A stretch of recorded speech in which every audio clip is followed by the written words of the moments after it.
যারা শরিয়ার বিরুদ্ধে কথা বলেন, যারা শরিয়াকে মানে না বলে দাবি করেন, বিশ্বাস করে বলে দাবি করেন, তাদের সম্পর্কে আমি স্পষ্ট বলতে চাই, বাংলাদেশে শরিয়ার ভিত্তিতে দেশ পরিচালিত হবে, এর কোনো বিকল্প নাই। ওলামায়ে কেরামকে ঐক্যতায় প্রমাণ করতে হবে আমরা শরিয়ার আলোকে দেশ পরিচালনা করতে চাই। যারা ভারতের ভয়ে, সাম্রাজ্যবাদের ভয়ে যারা অন্য চিন্তা করেন, তাকে অনুরোধ করব আপনারা কথা হুঁশিয়ার সঙ্গে বলার চেষ্টা করবেন।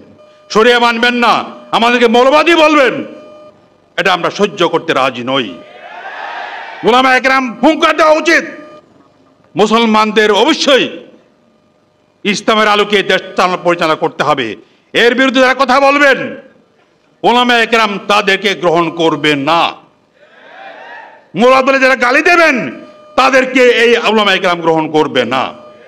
তাই আমি হুঁশিয়ার করতে চাই, যারা আমাদেরকে মৌলবাদ বলে গালি দেন, যারা আমাদেরকে শরিয়ার বিপক্ষ বলে নিজেদেরকে দাবি করার চেষ্টা করেন, আপনাদেরকে সাবধান হতে হবে। এদেশ 92% মুসলমানদের দেশ। এদেশে শরিয়ার বাইরে কোনো কিছু চলতে পারে না। হয়তো আমরা একদিন সব করতে পারবো না, কিন্তু শরিয়ার বাইরে গিয়ে আমাদের কিছু করার চেষ্টা করার প্রয়োজন নাই, অবকাশও নাই। এদেশে আলেম ওলামা ঐক্যবদ্ধভাবে এই কথা প্রমাণ করতে হবে, বলিষ্ঠ করে বলতে হবে, ইসলাম বিরোধী কোনো তন্ত্রমন্ত্রকে আমরা গ্রহণ করতে রাজি নই। আমরা চাই দেশের মানুষ, এদেশের অর্থনীতি, রাজনীতি সবকিছু চলবে মহানবী সাল্লাল্লাহু আলাইহি ওয়াসাল্লামের আদর্শ অনুসরণ করে, সাহাবায়ে কেরামের আদর্শ অনুসরণ করে চলবে। এর বিকল্প বাইরে যাওয়ার কোনো অবকাশ আমাদের রাখা হয়নি। তাই প্রিয় ভাইয়েরা আমার, আপনাদেরকে আমি সংক্ষিপ্ত বলতে চাই, ঐক্যবদ্ধ হতে হবে, মুসলমান ঐক্যবদ্ধ করতে হবে, আলেমদেরকে ঐক্যবদ্ধ করতে হবে।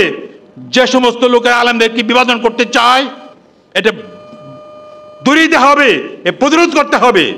ওলামায়ে কেরামের মধ্যে বিভাগের বিশেষ সুযোগ নিয়ে ইসলাম বিরোধী শক্তি, সেকুলার শক্তি, বাংলাদেশের বুকে বাম শক্তি, বাংলাদেশের বুকে ইসলামের বিরোধিতা করার চেষ্টা করছে। আমরা যদি এক হয়ে যাই, বিশ্বাস করুন, যত মাদ্রাসা আছে, যত আলেম ওলামা আছে, যত ওয়াইজিন আছে, সবাই যদি এক হয়ে যায়, তাহলে এই দেশের বুকে কোনো শক্তি ওলামায়ে কেরামের আদর্শের বিরুদ্ধে রুখে দাঁড়াবার শক্তি নাই, তাক দাঁড়াতে পারবেন ইনশাআল্লাহ। শর্ত হচ্ছে আমাদের ঐক্যবদ্ধ হতে হবে, সমস্ত আলেমদের একমত হয়ে ঐক্যবদ্ধ হয়ে আজকে দাঁড়াতে হবে, রুখে দাঁড়াতে হবে। তাহলে সেকুলার শক্তি, মৌলবাদ বিরোধী শক্তি অথবা শরিয়া বিরোধী শক্তি দমে যাবে, দুর্বল হয়ে যাবে। এটা আমাদের করতে হবে, এর কোনো বিকল্প নাই। মুসলমান সাথে নিয়ে অন্যায়ের বিরুদ্ধে, জুলুমের বিরুদ্ধে, ফেসিবাদের বিরুদ্ধে সংগ্রাম করার তার চেষ্টা করেছিলেন। তাদের জীবদ্দশায় সে কাজ তারা সম্পাদন করেছিলেন। আজকে আমরা যারা আছি, তারা এদেরকে ভালোবাসি, তাদের কাজ হবে উম্মতকে ঐক্যবদ্ধ করা। বিশেষ করে আজকের বাংলাদেশের ওলামায়ে কেরামকে ঐক্যবদ্ধ করতে হবে। আজকে বাংলাদেশের ওলামায়ে কেরামের সংখ্যা নেহাত কম নয়, কয়েক লক্ষ আলেম ওলামা বাস করছে এখানে। ওলামায়ে ঐক্যবদ্ধ হয়ে যে আওয়াজ তুলে এদেশে ইসলাম শরিয়াকে কায়েম করা সম্ভব। ঐক্যের পথে বিভাজন তৈরি করে এদের বিরুদ্ধে বলিষ্ঠভাবে রুখে দাঁড়াতে হবে। অনৈক্যের স্থান ইসলামে নাই, অনৈক্যের সুযোগ ইসলামে নাই। মুসলমানদের কি করা হচ্ছে আপনারা জানেন।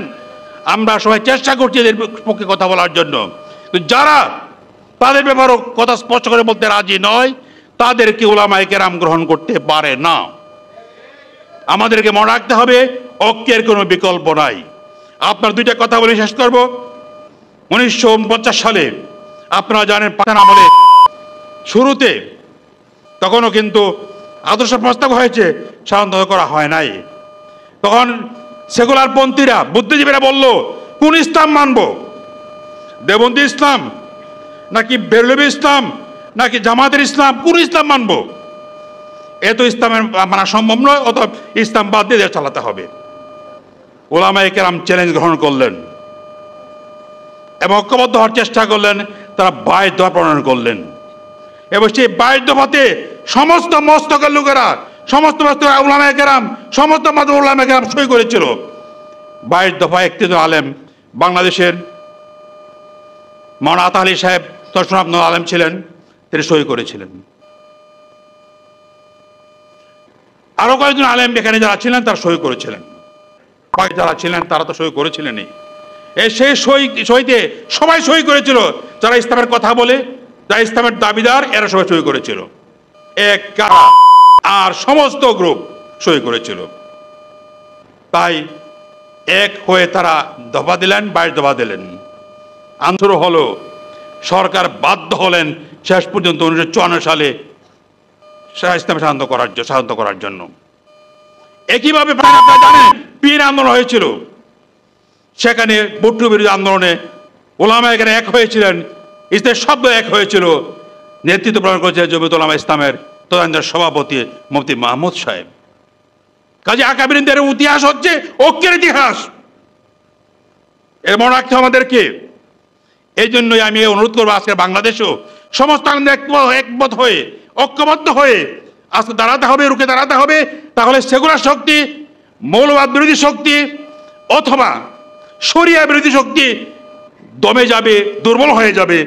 এটা আমাদের করতে হবে, এর কোনো বিকল্প নাই। আপনাদের সবাই ধন্যবাদ। আসসালামু আলাইকুম রহমতুল্লাহি ওয়া বারাকাতুহু। এই পট পরিবর্তনের সূচনা হয়েছিল সেই 13-5 মে থেকে। আমরা যদি ওই দিনের কথা সকলে স্মরণ করি, বর্তমান যারা নেতৃত্ব দিচ্ছেন, ছাত্র জনতা, মাদ্রাসার এবং সমস্ত বাংলাদেশের মানুষ, কিন্তু আমাদেরকে একটি জিনিস স্মরণ রাখতে হবে, আমরা একটি ভুল করার কারণে আজকে আমাদের প্রায় 12-13 বছর আমরা পিছিয়ে গেছি। আমাদের উপরে যে জুলুম করা হয়েছে, সেদিন যদি আমরা এদিকে গুরুত্ব দিতাম এবং আমাদের আমির হেফাজত, ওলামা একরাম হেফাজতের পক্ষে যেদিন 5ই মের রাত্রেবেলা বিভিন্ন তৎকালীন সময়ে জাতীয় নেতৃবৃন্দ বা অন্য দলের আমাদের পাশে দাঁড়ানোর জন্য যে আহ্বানটি করেছিল, সেদিন যদি আমাদের পাশে তারা দাঁড়াইতো, তাহলে হয়তো আমাদের এর 12 বছর আমাদের গুনতে হতো না। তো আমি একটি কথা স্মরণ করিয়ে দিব, যেহেতু এখানে এখন বিভিন্ন ধরনের হয়তো আমরা দেখতেছি, আমরা একটা ফুটবলের মধ্যে কিন্তু হেফাজত ইসলাম বর্তমান ঘুরপাক খাচ্ছে, যেটা আমরা দেখতেছি।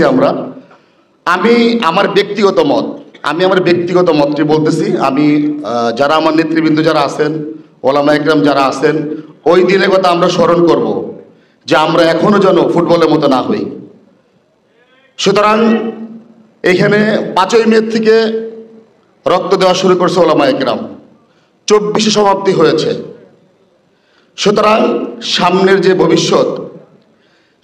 ভবিষ্যতের কথা আমি যারা আমার বিভিন্ন দলের, বিশেষ করে ইসলামী দলগুলো এবং অন্যান্য যারা আছেন, তারা ওই দিনের কথা মনে রাখবেন। কাদের রক্ত দিয়ে আজকে আমরা যে কথাগুলো আমরা বলি, স্বাধীনভাবে কথা বলি, স্বাধীনভাবে সকলে যে কথাগুলো বলতে পারতেছি বা আমরা স্বাধীন পেয়েছি, এই বিষয়টি কাদের মাধ্যমে শুরু হয়েছিল। আমি সকলকে আমি এই কথাটি সামনে রেখে আমি আমার বক্তব্য শেষ করছি। আসসালামু আলাইকুম রহমতুল্লাহ।